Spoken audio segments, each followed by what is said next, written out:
Hello hi welcome to big news. నేను మీ గౌసుద్దీన్ షేక్. ఉన్నదే రాస్తా, చూసిందే చెప్తా. ఈ దృశ్యం చూడండి. ఒక యువకుడిని పోలీసులు లాక్కెళ్తున్నారు, ఈడ్చుకుపోతున్నారు. ఆ యువకుడు టెర్రరిస్టు కాదు, నగరంలో ఎక్కడా బాంబులు పెట్టలేదు. ఆ యువకుడు ఒక రాడికల్ విద్యార్థి సంఘం నాయకుడు కాదు. అతని దగ్గర ఎలాంటి మారణాయుధాలు దొరకలేదు. ఆ యువకుడు మావోయిస్టు ఫ్రంటల్ ఆర్గనైజేషన్ సభ్యుడు కాదు. అతని దగ్గర ఎలాంటి విప్లవ సాహిత్యాలు దొరకలేదు. అయినా పోలీసులు అతన్ని ఈడ్చుకెళ్లారు. జీపులో పడేసి, పోలీసు వాహనంలో పడేసి పోలీస్ స్టేషన్కు తరలించారు. ఉస్మానియా యూనివర్సిటీ ఆర్ట్స్ కాలేజ్ ఎదురుగా, ఆర్ట్స్ కాలేజ్ సాక్షిగా ఈ సంఘటన జరిగింది. పోలీసులు ఆ యువకుణ్ణి అతి దారుణంగా ఈడ్చుకెళ్లారు, వ్యాన్లో పడేశారు. అతనికి ఈ సందర్భంగా గాయాలయ్యాయి. ఇంతకు అతను ఎవరు? పోలీసులు అతని పట్ల ఇంత దారుణంగా ఎందుకు వ్యవహరించారంటే, ఆ యువకుడు టెర్రరిస్ట్ కాదు, నక్సలైట్ కాదు, మావోయిస్టు కాదు. ఆ యువకుడు ఒక జర్నలిస్ట్. ఎస్, ఆ యువకుడు journalist. Zee Telugu news reporter. స్థానికంగా ఓయూ వార్తలు కవర్ చేస్తుంటాడు. ఓయూలో ఆర్ట్స్ కాలేజ్లో జరుగుతున్న ఒక సంఘటనను వార్తగా ఆయన కవర్ చేస్తుండగా పోలీసులకు అది నచ్చలేదు. పోలీసులు అతనితో వాగ్వాదం దిగారు, అతన్ని ఈడ్చుకుపోయారు. ఇంతకు అతను ఆ వార్తను కవర్ చేయడమే తప్ప, ఆ సంఘటన జరుగుతున్న ప్రాంతానికి ఆ రిపోర్టర్ వెళ్ళడమే తప్ప, పోలీసులు అతన్ని అంత దారుణంగా ఎందుకు ఈడ్చుకెళ్లారు? చూడండి ఆ రిపోర్టర్ పోలీసుల మధ్య జరుగుతున్న సంవాదం.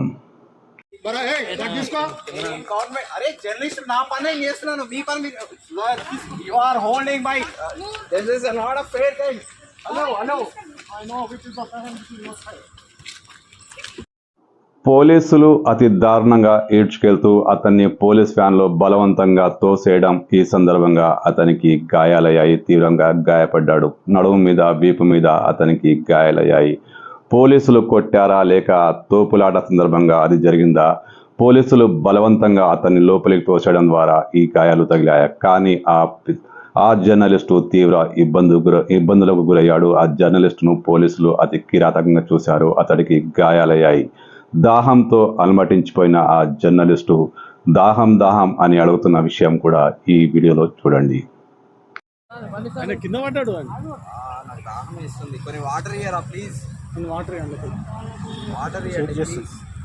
వాటర్ ఇయ్యరా బ్రదర్, కొన్ని దాహం వేస్తుంది. పొద్దున్న నుండి టైర్డ్ అయి ఉన్నాను. ఇదంతా నొప్పి. ఇంతకీ ఆ జర్నలిస్టు చేసిన తప్పేంటి? అంత పెద్ద అపరాధం ఏం చేశాడు? అతను చేసిన నేరం, ఘోరం ఏంటి? పోలీసులకు అంతగా ఎందుకు కోపం వచ్చింది? దానికి కారణం ఉందని అనుకోవచ్చు. ఎందుకంటే ఉస్మానియా యూనివర్సిటీలో ఆర్ట్స్ కాలేజ్ దగ్గర, ఆర్ట్స్ కాలేజ్ వేదికగా డిఎస్సి ఉద్యమం కొనసాగుతోంది. ఈ ఉద్యమాన్ని కవర్ చేసేందుకే శ్రీచరణ్ అక్కడికి వెళ్ళాడు. కానీ పోలీసులకు అది నచ్చలేదు. ఎందుకంటే అది కేసీఆర్ నిర్మించిన ఉద్యమం అంటూ సాక్షాత్తు ముఖ్యమంత్రి రేవంత్ రెడ్డి ప్రకటించారు. మరి కేసీఆర్ స్పాన్సర్ చేసిన ఉద్యమాన్ని జర్నలిస్టులు ఎలా కవర్ చేస్తారు? పోలీసులకు కోపం రాదా? అందుకే అతన్ని ఈడ్చుకెళ్లారు, లోపల బొక్కలు తోసేశారు, అతనిపై చేయి కూడా చేసుకున్నారు. కేసీఆర్ నిర్మించిన ఉద్యమాన్ని ఒక జర్నలిస్టుగా కవర్ చేయడం తప్పే కదా పోలీసుల పరిభాషలో. ఎందుకంటే ప్రజాపాలన కొనసాగుతుంది. ఇది కేసీఆర్ ప్రభుత్వం కాదు. కేసీఆర్ది ఇక్కడ ఏమి కొనసాగకూడదు. మరి కేసీఆర్ సపోర్ట్ చేసిన ఉద్యమాన్ని జర్నలిస్టులు ఇలా కవర్ చేస్తారు. శ్రీచరణ్పై మరొక ప్రచారం కూడా కొనసాగుతుంది. ఆ ఉద్యమకారులను మొత్తంగా రెచ్చగొట్టడంలో శ్రీచరణ్ పాత్రే కీలకమట. ఉద్యమకారులను అతను రెచ్చగొడుతున్నాడట. పోలీసులు చేస్తున్న ప్రచారం ఇది. ఎస్, ఇది నిజం అనుకుందాం. ఒకవేళ శ్రీచరణ్ తప్పు చేస్తే ఆ మీడియా సంస్థ యాజమాన్యానికి చెప్పాలి. అతనిపై అధికారులు ఉంటారు. బ్యూరో చీఫ్ ఉంటాడు, ఎడిటర్ ఉంటాడు, చీఫ్ ఎడిటర్ ఉంటాడు. వీళ్ళకి ఎవరికైనా ఫిర్యాదు చేసే వెసులుబాటు పోలీసులకు ఉంది. పైగా అధికారం కూడా ఉంది. మరి పోలీసులు అలా ఎందుకు చేయలేదు? అతన్ని అలా ఎందుకు ఈడ్చుకెళ్లారు? ఒక నేరస్తుడిని 10 హత్యలు చేసినని కూడా గౌరవంగా తీసుకెళ్లే పోలీసులు ఒక జర్నలిస్టుని అతి దారుణంగా ఈడ్చుకెళ్ళడం ఏంటి? పోలీసులు ఇలా ఎందుకు చేశారు? అతను తప్పు చేసి ఉంటే ఫిర్యాదు చేయాల్సింది. మరి అది తప్పు కూడా కాకపోవచ్చు. ఎందుకంటే జర్నలిస్ట్ అయిన ప్రతి యువకుడు, ప్రతి వ్యక్తి ప్రభుత్వానికి వ్యతిరేకంగా కొనసాగుతున్న ఉద్యమాలను ఖచ్చితంగా కవర్ చేయాలని తాపత్రయపడుతుంటాడు. బహుశా శ్రీచరణ్ కూడా ఇలాగే చేశాడేమో. పోలీసులు ఒక జర్నలిస్టును ఇలా ఈడ్చుకెళ్లడం పట్ల జర్నలిస్ట్ సంఘాలు ఆందోళన వ్యక్తం చేస్తున్నాయి. చాలా మంది జర్నలిస్టులు ఈ సంఘటన పట్ల ఆవేదన వ్యక్తం చేస్తున్నారు. సచివాలయం దగ్గర జర్నలిస్టులు నల్ల బ్యాడ్జీలు ధరించి తమ నిరసన వ్యక్తం చేశారు. అనేక సంఘాలు కూడా దీన్ని ఖండిస్తున్నాయి. ఆ పోలీసులపై వెంటనే యాక్షన్ తీసుకోవాలని డిమాండ్ చేస్తున్నాయి. మరి పోలీసులు ఇలా ఎందుకు వ్యవహరించారు? ఆ జర్నలిస్టుపై ఇంత కిరాతకంగా ఎందుకు వ్యవహరించారు? అతను తప్పు చేసి ఉంటే, నిజంగా పోలీసులు చెప్తున్నట్లుగా అతను తప్పు చేసి ఉంటే చర్యలు తీసుకోవడానికి చాలా మార్గాలు ఉన్నాయి. అధికారులు ఉన్నారు, పై స్థాయి సిబ్బంది ఉన్నారు. వారికి ఫిర్యాదు చేయకుండా ఒక పోలీస్ అధికారి అతను పూర్తిగా పర్సనల్గా తీసుకొని అతనిపై ఎందుకు అంత దాష్టికానికి దిగజారాడు? మీడియా వాళ్ళు సమాధానం కోసం ట్రై చేసిన ఆ పోలీసు అధికారిని ప్రశ్నించిన మీకేం పని పాట లేదంటూ అతను దురుసుగా మాట్లాడుతున్నాడంటే పోలీసు శాఖలో ఆ అధికారికి ఎంత హవా ఉందో అర్థం చేసుకోవచ్చు. సందట్లో సడిమియాలాగా హరీష్ రావు కూడా రంగంలోకి దిగారు. ఆయన ట్వీట్ చేశారు, ఇది పోలీసుల దమనకాండ అంటూ కామెంట్ చేశారు. ఎస్, ఇప్పుడు హరీష్ రావే మాట్లాడాలి. ఆయన ఒకరే తక్కువయ్యారు. ఆయన జమానాలో అంటే బీఆర్ఎస్ జమానాలో జర్నలిస్టులకు ఏమైనా పురస్కారాలు అందజేశారా?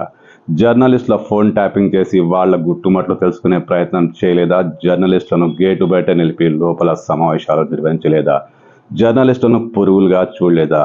బీఆర్ఎస్ నేతలే ఇప్పుడు జర్నలిస్టుల గురించి మాట్లాడాలి. మరి సిగ్గు లేకుండా వాళ్ళు చేసింది ఒకటే, ఇప్పుడు వీళ్ళు చేసింది ఒకటే. అప్పుడు బీఆర్ఎస్ ప్రభుత్వం, ఇప్పుడు రేవంత్ రెడ్డి నేతృత్వంలోని ప్రజా పాలన. ఏ పాలన అయితేనేమి జర్నలిస్టులకు ఇలాంటి అవమానాలు జరుగుతూనే ఉన్నాయి.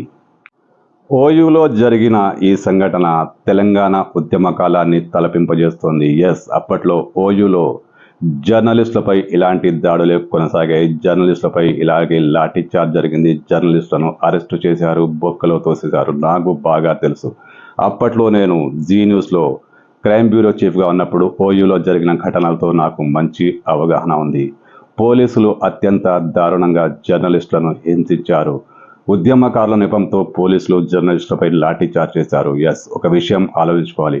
అప్పుడున్నది కాంగ్రెస్ ప్రభుత్వం, ఇప్పుడున్నది కాంగ్రెస్ ప్రభుత్వం. అంటే అలవాట్లో పొరపాటుగా తమ పాత విధానాన్ని పోలీసులు కొనసాగిస్తున్నారా?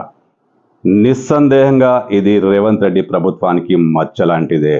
పోలీసులు ఇలా దమనకాండ కొనసాగిస్తే ప్రజాపాలన ఎలా సాగుతుంది? జర్నలిస్టులు ఖచ్చితంగా ప్రజా వ్యతిరేక వార్తలు రాస్తారు. ప్రజా వ్యతిరేక సంఘటనలపై, ఉద్యమాలపై కవరేజింగ్కి వెళ్తారు. అలా వెళ్ళొద్దని ఆపే హక్కు పోలీసులకు ఉందా? పోలీసులు ఇంత పర్సనల్గా ఎందుకు తీసుకుంటున్నారు? పోలీసులు ప్రభుత్వానికి మధ్య ఈ గ్యాప్ పెరిగితే ఖచ్చితంగా రేవంత్ రెడ్డికి ఇబ్బందికరమైన పరిణామమే. ఈ పరిణామాలను నివారించాలంటే పోలీసులు ప్రభుత్వం మధ్య ఒక సమన్వయ కమిటీని ఏర్పాటు చేసుకోవాలి. పోలీసులకు జర్నలిస్టులకు మధ్య ఏదైనా సమస్య వస్తే ఈ సమన్వయ కమిటీ బాధ్యతలు చూసుకోవాలి. లేకపోతే కష్టమే. అటు పోలీసులు తమ పరిధిని దాటి ప్రవర్తించడం ఎంతైనా తప్పే. జర్నలిస్టులు కూడా తమ పరిమితిని గుర్తించి న్యూస్ కవరేజ్కి వెళ్తే బాగుంటుంది.